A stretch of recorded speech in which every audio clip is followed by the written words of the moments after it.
Greetings. Welcome to Dynatrace Fiscal Second Quarter 2026 Earnings Call. At this time, all participants are in listen-only mode. The question and answer session will follow the formal presentation.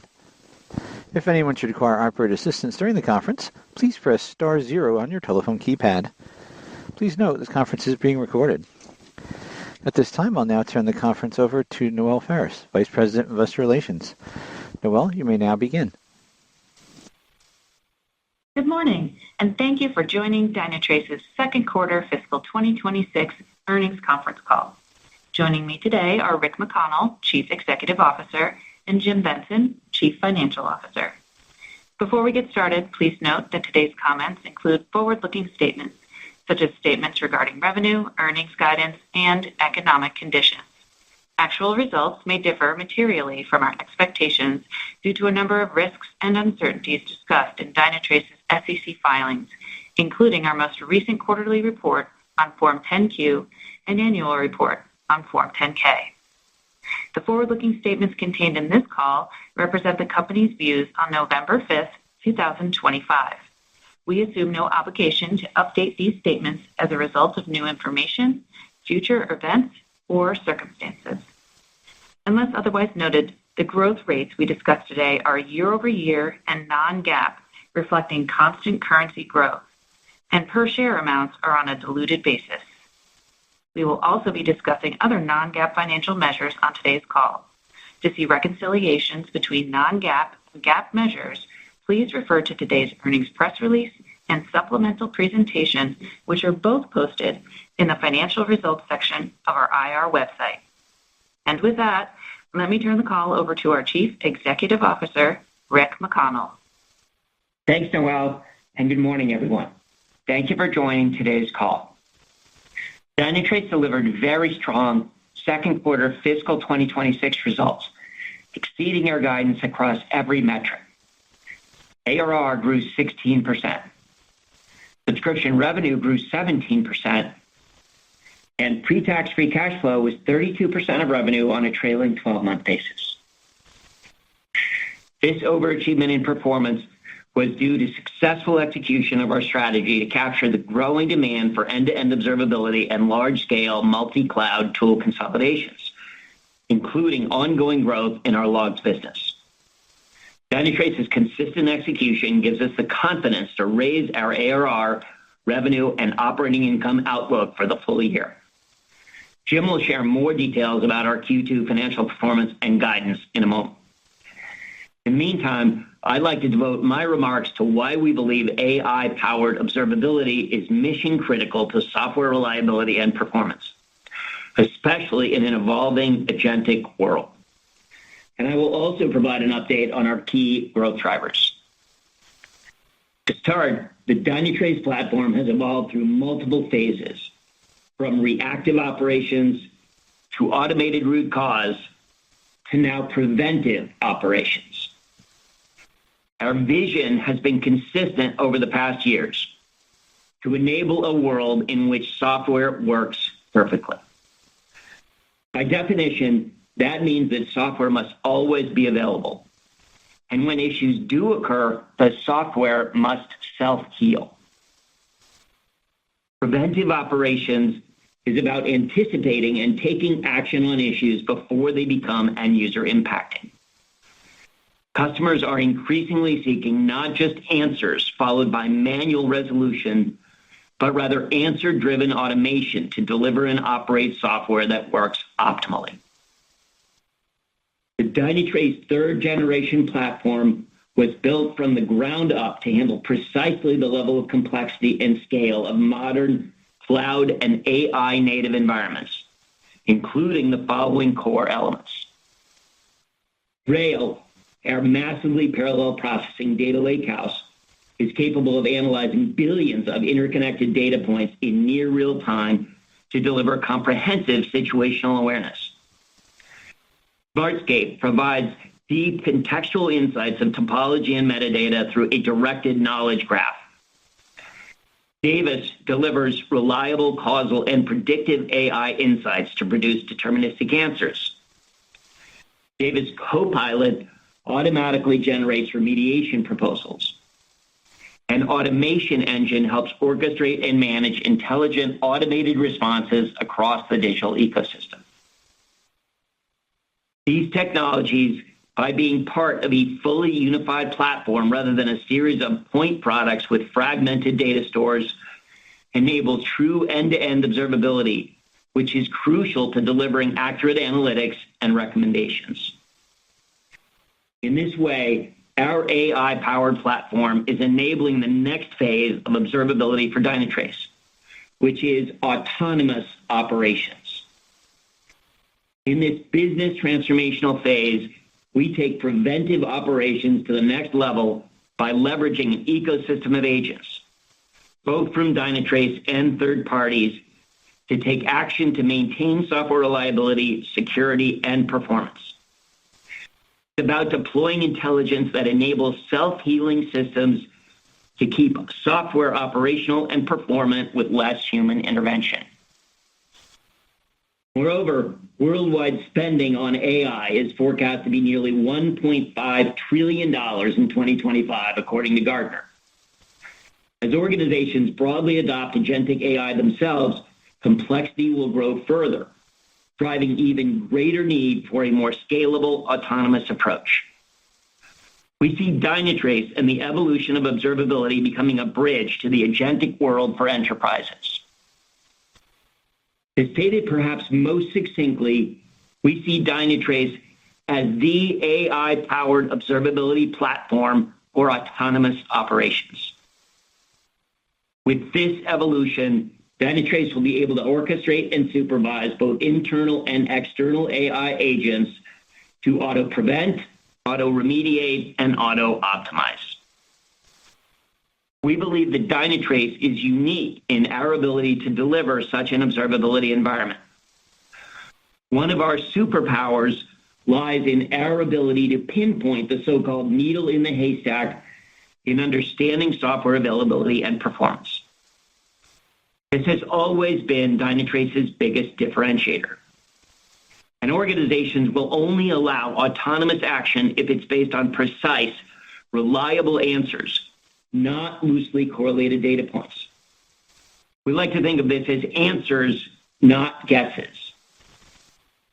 Based on this deterministic knowledge, we can then confidently conduct agentic platform-based orchestration through both Dynatrace and third-party agents to take action. In order for an autonomous approach to be effective, it has to be built on a foundation of genuine end-to-end observability that provides deep analytics and insights, ultimately enabling an automated response. Our ability to analyze all observability data types, logs, traces, metrics, real user data, topology, and even business events in context is essential for generating the most accurate and trustworthy answers. Additionally, the ability to oversee all domains, including infrastructure, apps, log management, user experience, application security, and business observability, provides the most comprehensive perspective of an organization's IT ecosystem. Whereas metrics and logs are often the data types of choice for infrastructure management, traces, a longtime strength of Dynatrace, become increasingly important for end-to-end inspection of agentic systems. A combination of full-stack visibility and domain breadth allows customers to operate more efficiently, reduce overall costs, and increase productivity as well as the pace of innovation. Perhaps most importantly, though, we believe these elements together yield superior outcomes. And customers are rapidly extending these outcomes beyond technical analytics of software performance into true business observability. There's also a vastly growing demand for organizations needing to observe AI native workloads. Customers adopting agentic AI will need to understand the complex interactions among agents and know exactly what to do when something unpredictable happens, including the avoidance of hallucinations. In order to have that level of visibility, all telemetry, especially traces and logs, must be captured, enriched with context, and analyzed in real time at massive scale to prevent or instantly remediate issues. We are enabling AI to observe AI workloads through deep end-to-end observability. In sum, Dynatrace is rapidly progressing toward a future where our AI-powered platform doesn't just observe, but empowers organizations through knowledge, reason, and action.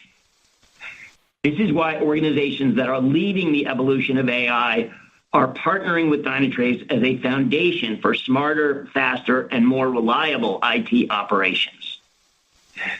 So let me now highlight some recent developments with third parties to help bring autonomous operations to reality. Last Monday, Dynatrace and ServiceNow co-announced a multi-year strategic collaboration to advance autonomous IT operations and scale intelligent automation for joint enterprise customers. We are bringing together Dynatrace's AI-powered observability platform with ServiceNow's AI platform for business transformation to provide proactive, self-healing IT environments. This partnership enables IT management and operations with real-time, trustworthy, autonomous actions across the software delivery lifecycle. We also announced our integration with Atlassian to help customers fully understand issues and act quickly by embedding real-time production insights directly into incident management processes. Automatically tying incidents to root cause empowers organizations to operate more efficiently and proactively in managing complex digital ecosystems. And finally, we joined GitHub's Model Context Protocol registry. This integration helps speed up debugging efforts during development and leverages Dynatrace observed production insights to increase agentic software improvements. This also further enables us to extend left to reach cloud and AI native development and platform engineering teams. I'd like to turn next to an update on 4 key growth drivers for our business, all of which continue to trend positively. First is the massive opportunity that we continue to see in log management.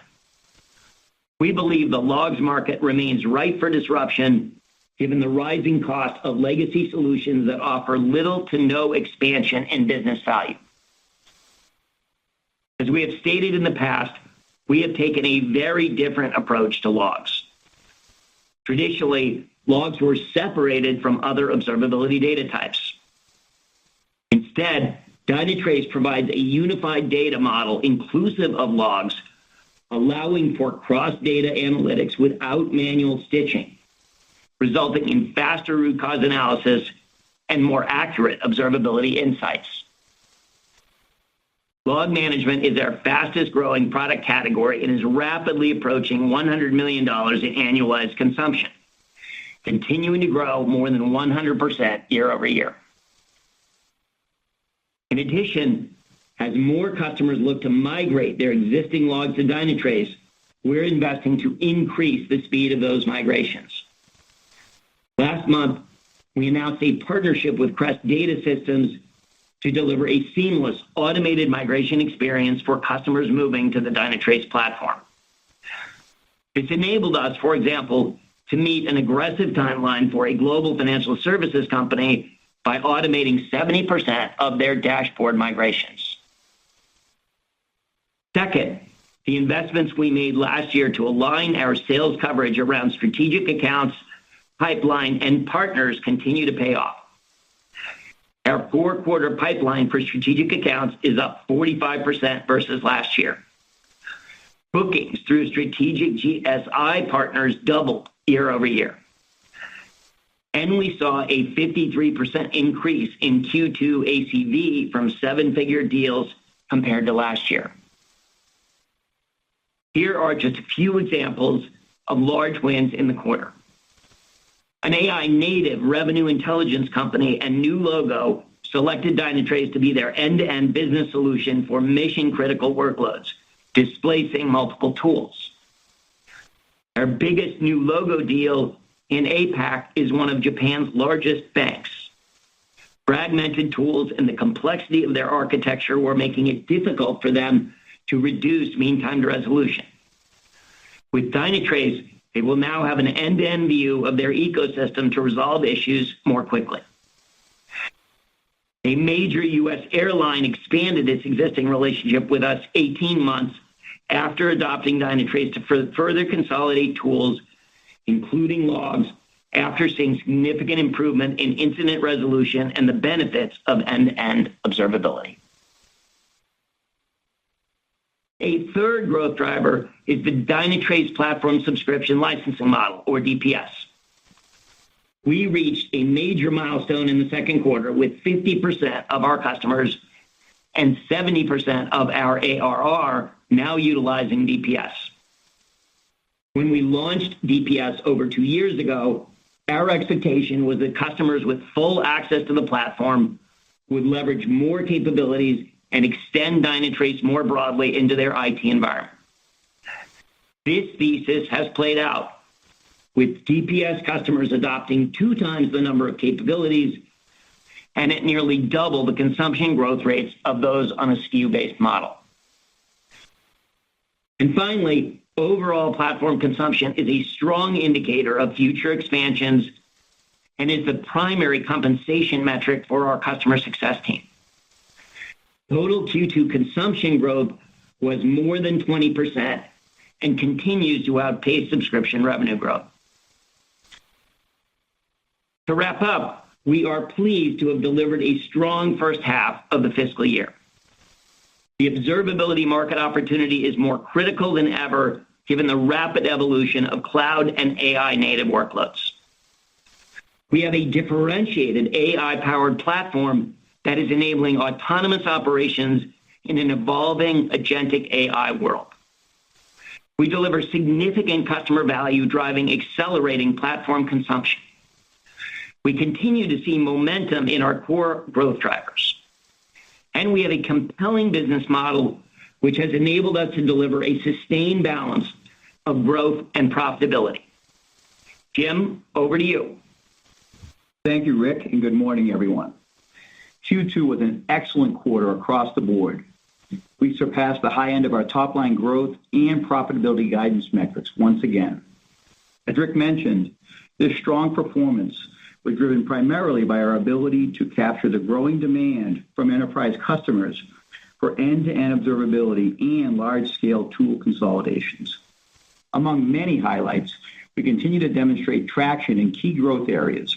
This includes momentum in large deal activity and pipeline, accelerating consumption and adoption across the platform, notable strength in logs, continued adoption of DPS, and a growing number of early expansions, including several 7-figure deals in the second quarter.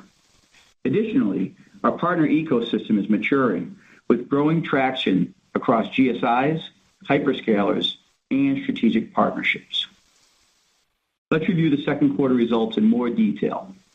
Annual recurring revenue, or ARR, ended the quarter at $1.9 billion, representing 16% growth, consistent with Q1. Q2 net new ARR on a constant currency basis was $70 million, up 16% from a year ago, driven by both strong expansion and new logo bookings across the geographies. Execution was particularly strong in North America and Asia Pacific, with many deals influenced and driven by our GSI partners. For the first half of the year, net new ARR was up 14% from a strong first half last year. In Q2, we added 139 new logos to the Dynatrace platform, with an average ARR per new logo of over $140,000 on a trailing 12-month basis. We continue to target landing with high-quality new logos that have a higher propensity to expand. The average land size in Q2 was particularly robust, with new logo ARR growing well over 30% year over year. We continued to see accelerating consumption and adoption of the platform, with our average ARR per customer over $450,000, highlighting the criticality and business value we provide to customers. The strategic relevance of the Dynatrace platform is further reflected in our gross retention rate, which remained in the mid-90s. Net retention rate, or NRR, was 111% in the second quarter, in line with the prior quarter. As Rick mentioned, our DPS licensing model continues to gain traction, achieving a major milestone with 50% of our customer base and 70% of our ARR now on this vehicle at the end of Q2. DPS has become our de facto contracting model. With access to the full platform, customers are adopting Dynatrace more broadly across their IT environments, resulting in increased consumption. Turning quickly to usage volumes on the platform, Q2 was another quarter of robust consumption of the platform, with the annualized consumption dollar growth rate accelerating and continues to track north of 20%. Further, DPS customers continue to consume at nearly 2x the growth rate and leverage 2x the number of capabilities compared to SKU-based customers. Contributing to that consumption rate, logs remains the fastest growing product category, growing well over 100% year over year and rapidly approaching our $100 million milestone. We believe there is plenty of momentum and runway into half two and beyond. Increased consumption on the Dynatrace platform can sometimes accelerate usage above a customer's original DPS annual commitment, resulting in either ODC revenue or an early expansion opportunity. The decision to consume on demand or renew early is customer dependent and will vary based on that quarter's customer cohort behavior and influenced by the remaining duration of their contract. In Q2, we saw more DPS customers expand early versus going on demand and contributing to our strong net new ARR result. ODC revenue came in at $7 million for the quarter, just shy of our expectation. The key takeaway, however, is that the company's emphasis on driving platform adoption and consumption serves as the foundational growth engine, whether it's fueling ODC revenue or supporting early expansion of net new ARR. Both contribute to subscription revenue, with ODC reflected immediately in ARR over time. Moving on to revenue, total revenue for Q2 was $494 million, and subscription revenue was $473 million, both up 17% and exceeding the high end of guidance by nearly 100 basis points, driven by strong net new ARR bookings. Turning to profitability, non-GAAP operating margin was 31%, exceeding the top end of guidance by 150 basis points, driven mostly by revenue upside flowing through to the bottom line. Non-GAAP net income was $133 million, or 44 cents per diluted share, 3 cents above the high end of our guidance. We generated $28 million of free cash flow in the second quarter. Due to seasonality and variability in billings quarter to quarter, we believe it is best to view free cash flow over a trailing 12-month period. On a trailing 12-month basis, free cash flow was $473 million, or 26% of revenue. As a reminder, this includes a nearly 700 basis point impact related to cash taxes. Pre-tax free cash flow on a trailing 12-month basis was 32% of revenue. Finally, a brief update on our $500 million opportunistic share repurchase program. In Q2, we repurchased 994,000 shares for $50 million at an average share price of just over $50. Since the inception of the program in May 2024 through September 30th, 2025, we have repurchased 5.3 million shares for $268 million at an average share price of just over $50. Moving now to guidance. Our conviction in growth drivers continues to strengthen, fueled by secular tailwinds of vendor consolidation, cloud modernization, and AI workload proliferation. Our go-to-market momentum and funnel of large anchor deals continues to grow, with the pipeline of strategic enterprise ACV up 45% year over year. Consumption growth continues to significantly outpace ARR growth, driven by customer adoption of DPS, leading to broader upsell and cross-sell penetration. Log management continues to be a significant source of growth, both in our installed base and with new logos. We are balancing these leading growth indicators and our strength in the first half of the year with a prudent approach for the second half with two primary factors in mind. First, the weighting of the pipeline towards larger, more strategic tool consolidation opportunities often creates increased timing variability and longer duration to close. Second, while observability demand remains resilient, the macro and geopolitical environment, particularly in EMEA, remains dynamic. And with that as context, let me summarize our updated full-year outlook. The underlying strength in consumption growth, coupled with the strong first-half performance, gives us the confidence to raise our full-year ARR growth guidance by 100 basis points at the midpoint to 14 to 15% growth in constant currency. Seasonally, we expect net new ARR to be weighted more towards Q4 than last fiscal year due to the mix and timing variability of large deals in the funnel. Moving now to revenue, we are raising our total revenue and subscription revenue growth guidance by 75 basis points at the midpoint to a range of 15 to 15.5% growth in constant currency. Given the half-one mix shift towards early expansions and ARR, we now expect ODC revenue to be in the low 30s. Turning to our bottom line, we are raising our full-year non-GAAP operating income guidance by $8 million, translating to a non-GAAP operating margin of 29%. We expect free cash flow margin 26%. While we do not guide to free cash flow on a quarterly basis, we anticipate free cash flow to be more weighted to Q4 than historical levels. Finally, we are raising non-GAAP EPS guidance to a range of $1.62 to $1.64 per diluted share, representing an increase of 4 cents at the midpoint of the range. This non-GAAP EPS is based on an expected diluted share count of 307 to 308 million shares. Looking to Q3, we expect total revenue to be between $503 and $508 million. Subscription revenue is expected to be between $481 and $486 million. As a reminder, we saw a notable increase in ODC revenue in Q3 and Q4 of last year. And with the revision to estimated ratable RevRec treatment this year, this will result in a headwind to revenue growth rates in our third and fourth quarters this year.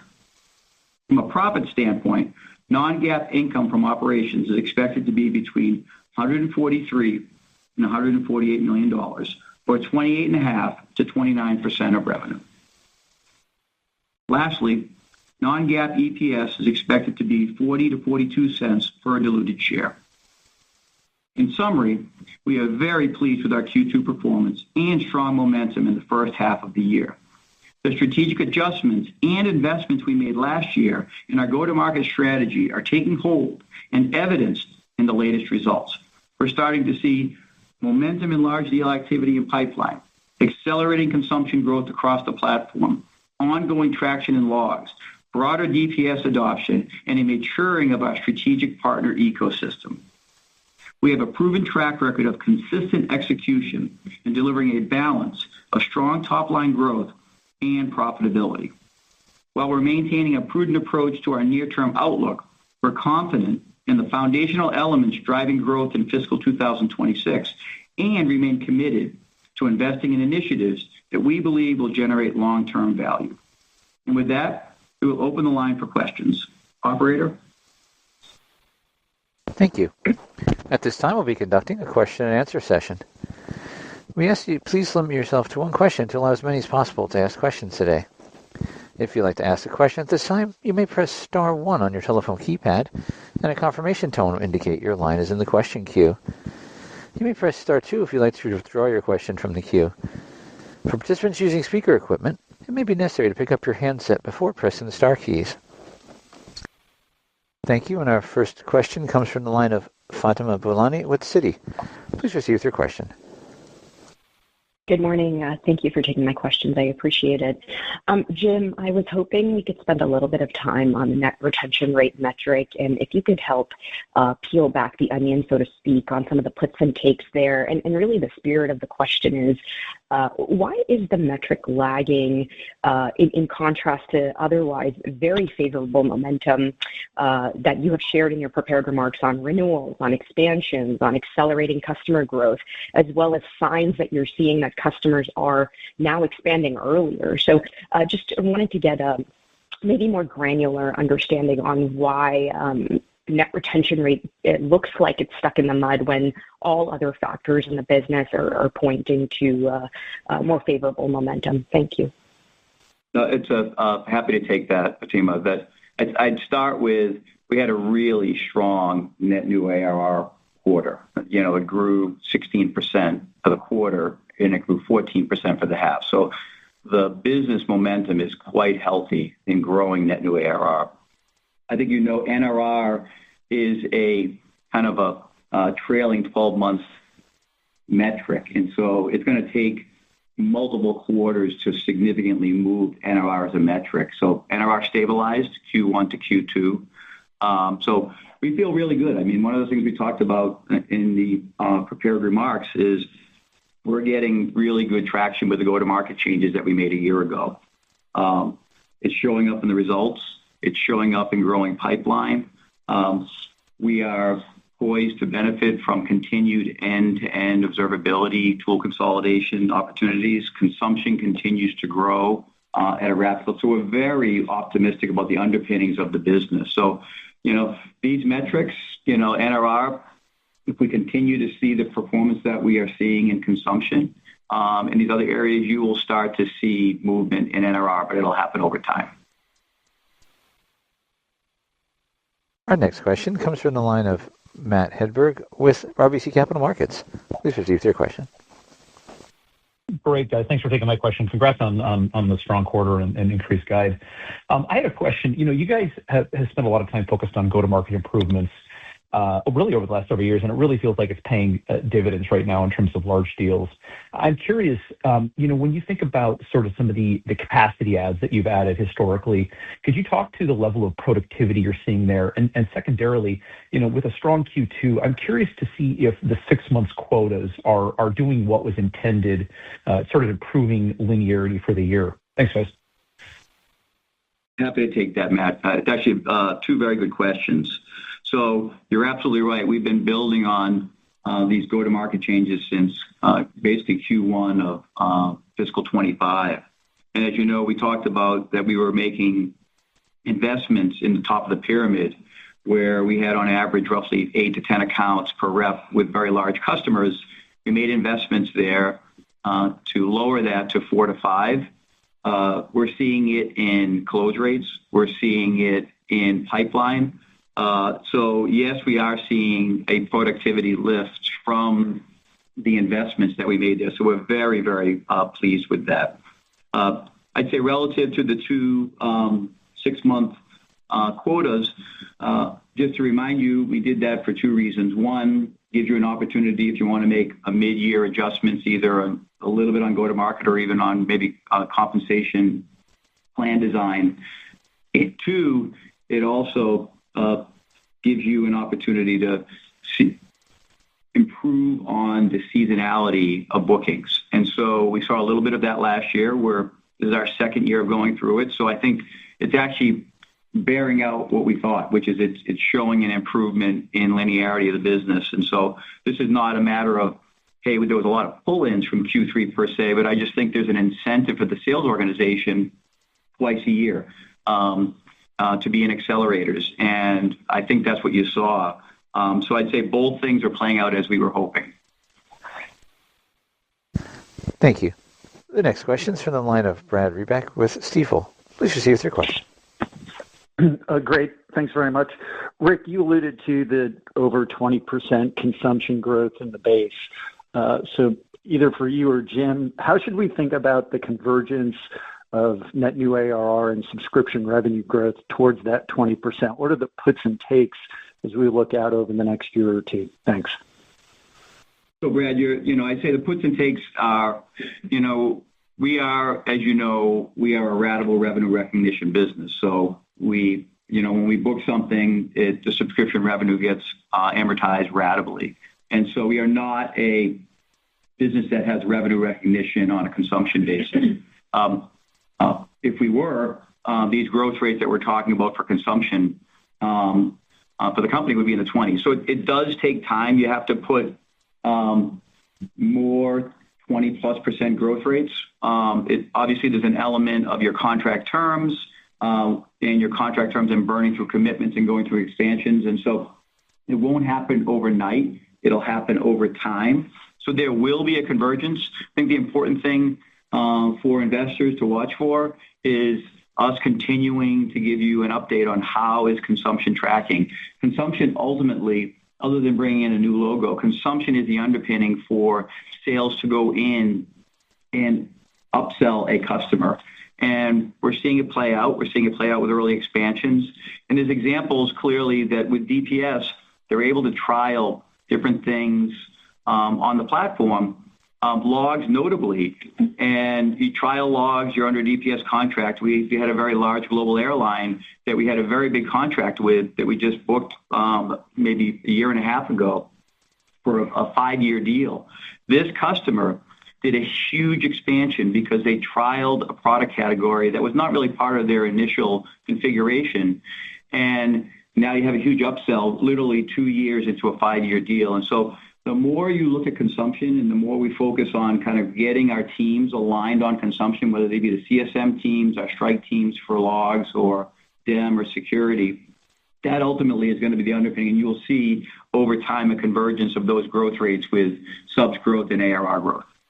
I might just add, Brad, that while we don't recognize revenue based on consumption, it absolutely is a key leading indicator. Yeah. The thought process is quite simply that we want consumption to be growing faster than ARR because it is an opportunity then to utilize fully DPS contracts. As we use those contracts, then renewals and expansions occur thereafter. So it is the metric of choice for our customer success organization and is where we are pressing the organization to essentially affirm our performance for customers.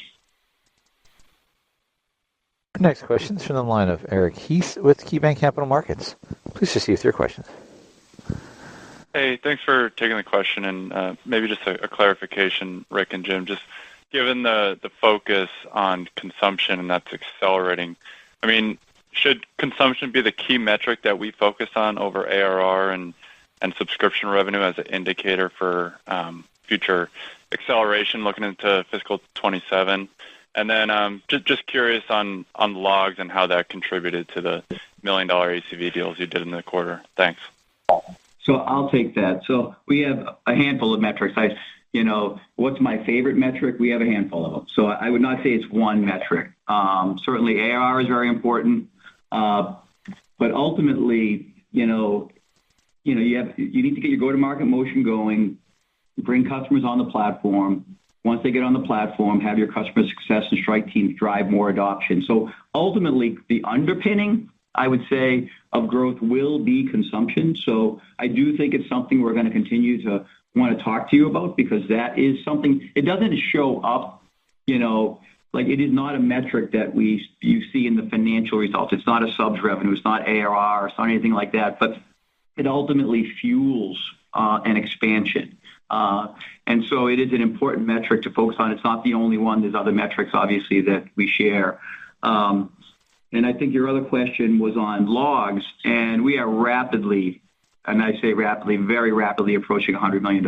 It is by far the fastest growing product category, that we've seen a doubling of customers from a year ago that now spend over $1 million with us. We've almost seen a 4x increase in customers that spend over $500,000 a year with us. And we have a lot of customers now that are still under $100,000 that we have a huge opportunity to continue to expand with. So we're very, very happy with the progress we're making in logs. Yeah, just to add on to the logs piece, growing more than 100% year over year on now what is getting to be a much larger number, as Jim said, approaching $100 million in consumption. And it is really key to emphasize what we said in the earlier remarks, that not only are we saving customers a fair bit of money from legacy solutions, what they're doing today, But by incorporating logs into the overall observability mix and framework, we are delivering markedly better outcomes because you have logs, traces, metrics, really user data, all in the same data lakehouse. It results in better outcomes. And that's what we're seeing across the board for the customers that have deployed at scale. Our next question is from the line of Mark Murphy with JP Morgan. Please proceed with your question. Hey, this is Noah Herman on for Mark Murphy from JP Morgan. Thanks for taking the question. Hope you're doing well. The constant currency net new ARR results really stood out positively this quarter. Based on the guidance framework, it seems like seasonality between the first half and second half of the year is more equally weighted, whereas in prior years it seems more of like a 40-60 split. So can you just maybe unpack that a little bit, the seasonality dynamics we should expect going forward? Thank you. No, that's a good question. I mean, you're right. We've historically seen more like a 40-60 or 42-58. I think it was Matt that asked earlier around our 2 6-month plan designs. I do believe with these plan designs, I don't think you're going to necessarily always have balance between the first half and the second half. But I think you're going to get closer to that because there's an incentive of the sales organization to improve linearity. We're actually seeing that. I would also say, to be fair, as I said in my opening remarks, we are not demand constrained. So the pipeline is extremely healthy. This is I think the 5th consecutive quarter of an acceleration in our kind of 4-quarter rolling pipeline. So the pipeline trends in the demand environment is quite healthy. I think what we've done for the back half of the year is we built some prudence into the back half of the year because as we have focused more on large, high propensity to spend customers, the good news is we're seeing a significant improvement in the pipeline. But that is also coming with very large deals and very large deal sizes. So the timing variability for those deals is difficult to judge. And so we appropriately built some prudence into the back half of the year that maybe deals fall out of kind of the back half, maybe into the first half of fiscal 27. This is similar to what we talked about maybe a year ago. And I would say the pipeline is even more weighted to large deals. So we're very pleased with the pipeline. I think we just built some prudence. So we'll have to see how we execute. But I'd say I'm very optimistic with the kind of the overall go-to-market improvements we've made and the pipeline that we're seeing across the business. Our next question is from the line of Patrick Colville with Scotiabank. Please proceed with your question.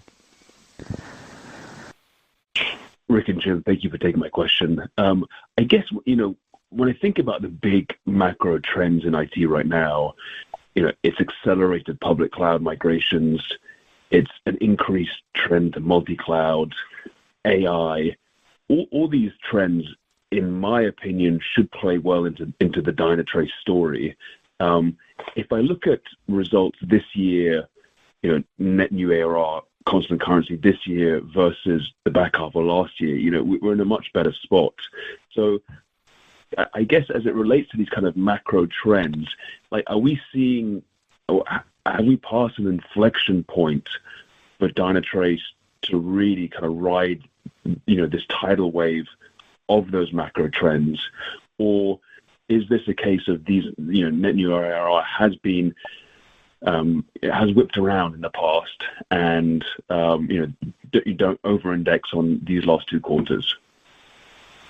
Yeah, I guess what I would say is kind of similar to the remarks I just made, which is the demand environment is very healthy. So to your point about macro trends, I think we're seeing that play out in what is a significant increase in the overall pipeline and pipeline health of the business. So I kind of anchor you on that. And I'd anchor you on, we had a very strong Q2, a very strong first half. Is this hey, we don't think it's going to be as good in the back half?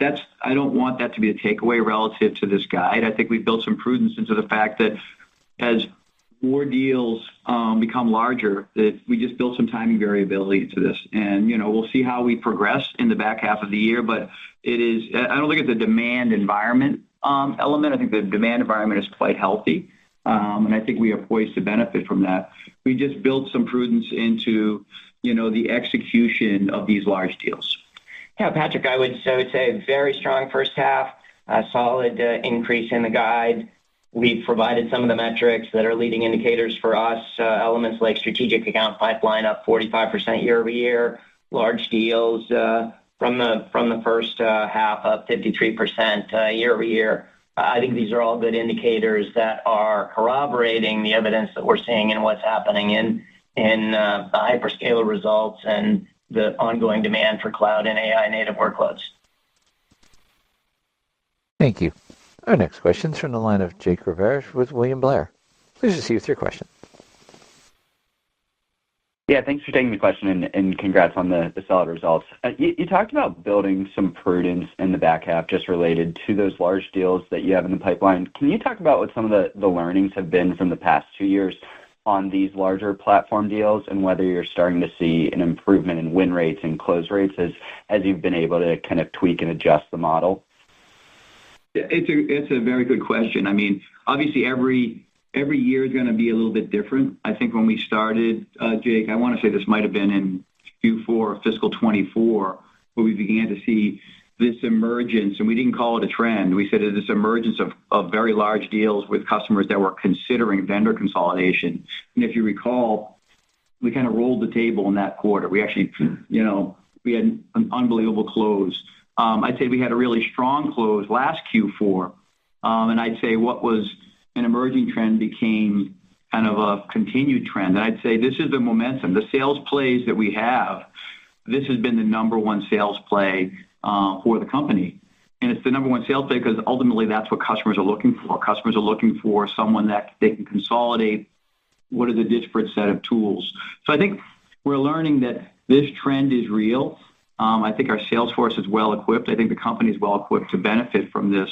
And I'd say our win rates are quite high because I think we have a very compelling proposition. So I think we're in a good place. I think it's just a matter of, the timing variability of these things varies because of the size of these deals. And so you have to go through a kind of extra level of approval. And so I'm optimistic of, our chances and our win rates, but we're just building some caution just into timing. Jake, I would say at a very tactical level, the interest that we see from CXOs of major organizations around the globe is increasing at a very rapid rate.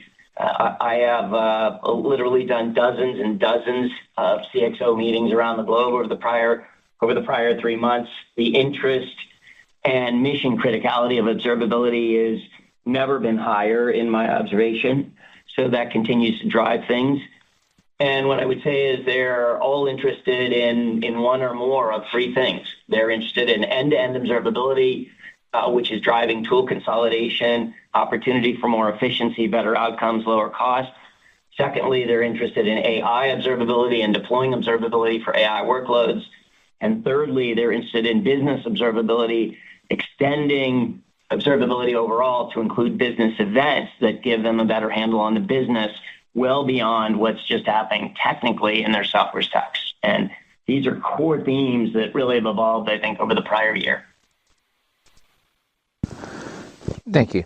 Our next question is from the line of Matthew Martino with Goldman Sachs. Please proceed with your question. Hey, good morning. Thanks for taking my question. Great to see the momentum in the business. Rick, you highlighted an AI native win in your prepared remarks. Can you share a bit more on what attracted this customer to the Dynatrace platform? And are you starting to see more potential opportunities within the AI space? If you could contextualize that for us. Thanks a lot. Yeah, that's a great question. So let me sort of parse it into a couple of components. First, you have the companies that are our typical customers that are deploying AI workloads. Those customers we have in the hundreds already. They're deploying AI workloads using Dynatrace to provide observability. What you're getting at a little bit are the AI native companies that have developed against AI workloads. And that is where that is evolving rapidly. We are now deeply embedding with AWS services like Bedrock, Azure services like OpenAI and Foundry, Google services like Vertex, NVIDIA's AI infrastructure, et cetera. We are targeting more with our third-gen platform developer capabilities, and this is expanding interest in Dynatrace. And overall, what they're most interested in is getting deterministic answers that enable agentic action.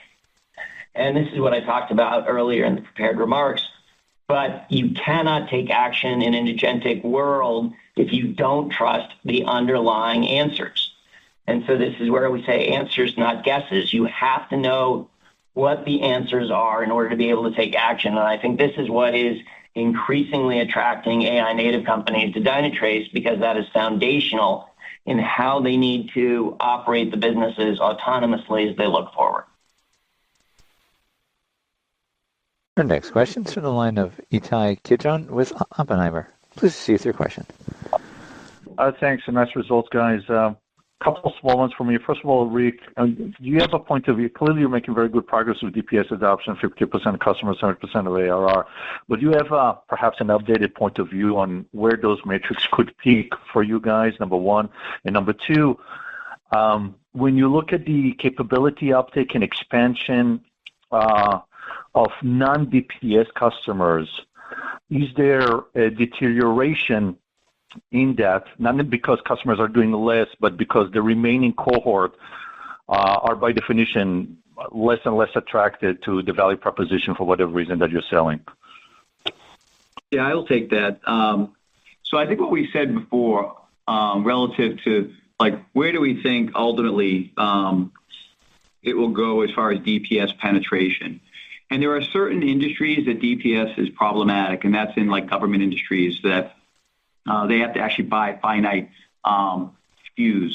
So we're working to see if there's a way to work around that. But I would say what we've said is that we think that we should be able to get 80 to 85% of our business onto a DPS contract. Now, if we can remove some of those barriers that I mentioned, you could go even higher. But think of it as we've kind of said 80 to 85% of our business.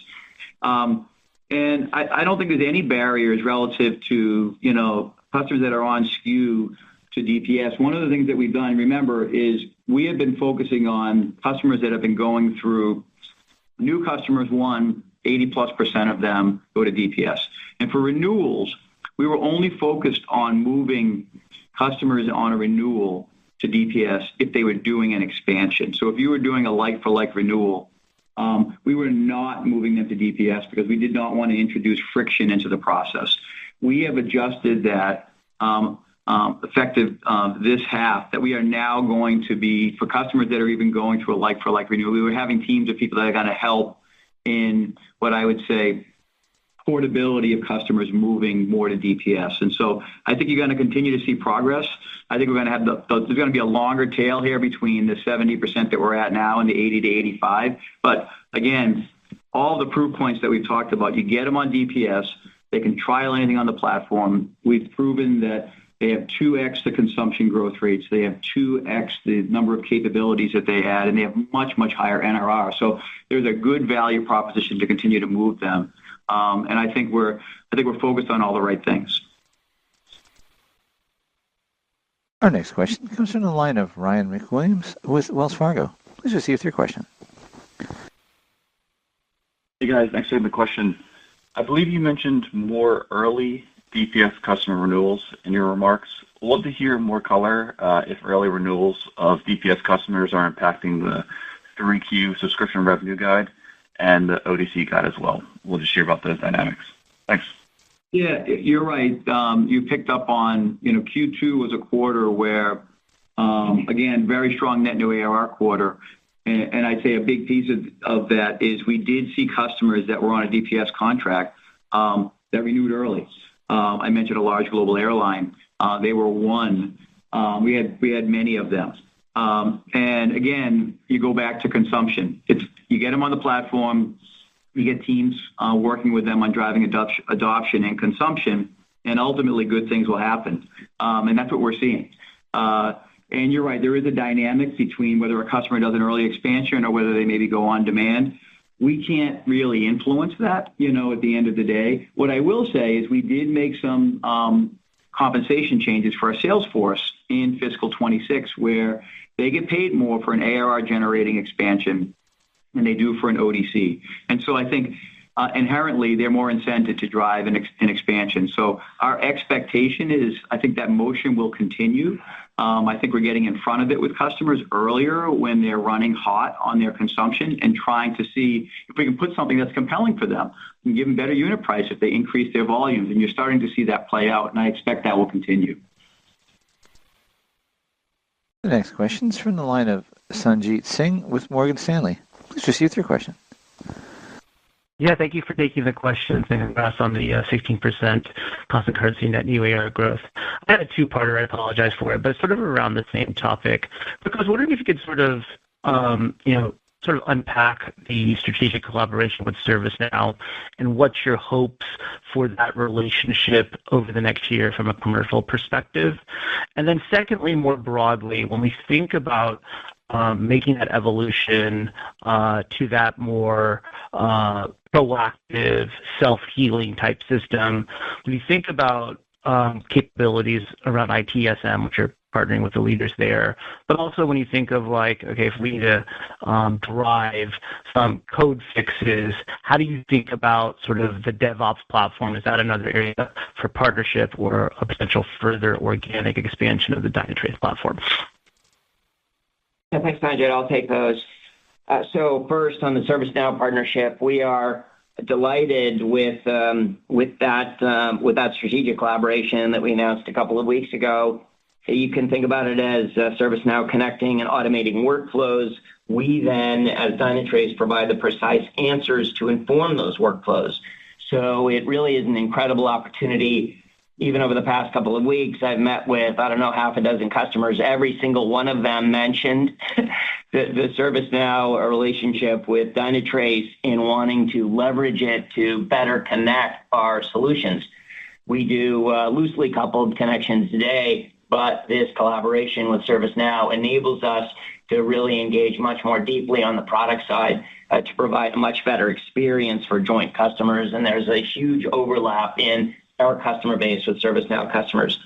So that's point number one. We are also pleased that as part of that announcement, we're deploying ServiceNow. ServiceNow is deploying Dynatrace for some of their digital operations.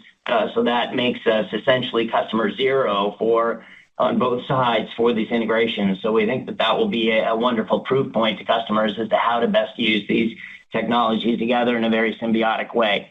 So that's on the ServiceNow side. As we look at sort of more proactive integrations around code and others, we talked about GitHub, we talked about Atlassian. Our view of the world is quite simply that we have the answers that are trustworthy and precise. We will enable those answers to become exposed through a series of APIs, whether through an MCP server or otherwise, for either Dynatrace agents or third-party agents in the ecosystem, be they through Atlassian, GitHub, hyperscaler, ServiceNow, to then take action as appropriate to then deliver autonomous operations. And that is precisely what the evolution is that we're seeing in observability, one from reactive to proactive to predictive to now autonomous. And that is, this is our vision, this is the directional heading of observability, and this is where we can really deliver for customer software that, as per our vision, works perfectly. The next question is from the line of Howard Mott with Guggenheim Securities. Please proceed with your question. Great. Thanks for taking the question, and I want to extend my congratulations on a strong quarter as well. My question is, do you think the sales comp change to incent ARR over on-demand consumption, is that the primary reason for customers opting to early renew? And is it the primary reason for the lowered ODC expectations in the back half? And on a related note, are the expansions tied to the early renewals above your expectations? Thank you.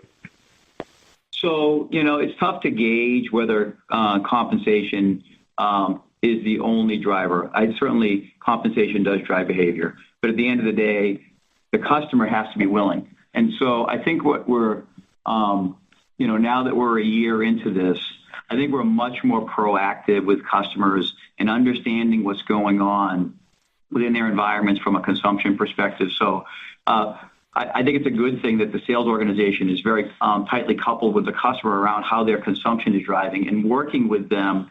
Is there a win-win where we can extend our business with them and give them more favorable unit pricing as a result of that?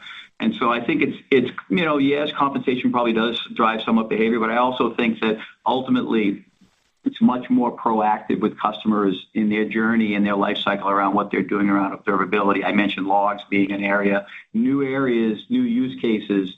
Sales is looking for those things, and doing an early expansion, helps with that. And whether or not it exceeded our expectations, the answer to that is yes. It absolutely exceeded our expectations. That we've seen more of that than we even expected. Thank you. Our final question comes from the line of Andrew Sherman with TD Cowen. Please proceed with your question. Oh, great. Thank you. One for Jim. How would you compare and contrast your visibility now versus a year ago, given where you've come with the go-to-market changes? Do you have better visibility? Sounds like certainly better sales execution and close rates. Anything else we should consider as we look into the second half? Thanks. That's a great question. I would say visibility and confidence is greater now than it was a year ago. That a year ago we were kind of adding a lot of sales reps. We were kind of changing a bunch of things. We were maturing that process, and we were beginning to see the evidence of that at this time last year. We're a year and a half into it now. I think we are well established. I think our geographies are performing at a very high level. I think our visibility and focus on growing pipeline and seeing that pipeline close is better than ever. Having said that, going back to my point around, when you have large deals like this, you factor in, what is your timing certainty. So I feel really good. I think we have good visibility. We have good conviction that we're going to have a good back half to the year. Let's just see how it plays out. All right. Well, thank you all for your engaged questions and ongoing support. As always, to close, we delivered a strong first half of the fiscal year, and we are confident in the foundational elements underpinning our growth. We look forward to connecting with you all at IR events over the coming months, and we wish you all a very good day. Thanks for joining. Ladies and gentlemen, thank you for your participation. This does conclude today's teleconference. You may now disconnect your lines and have a wonderful day.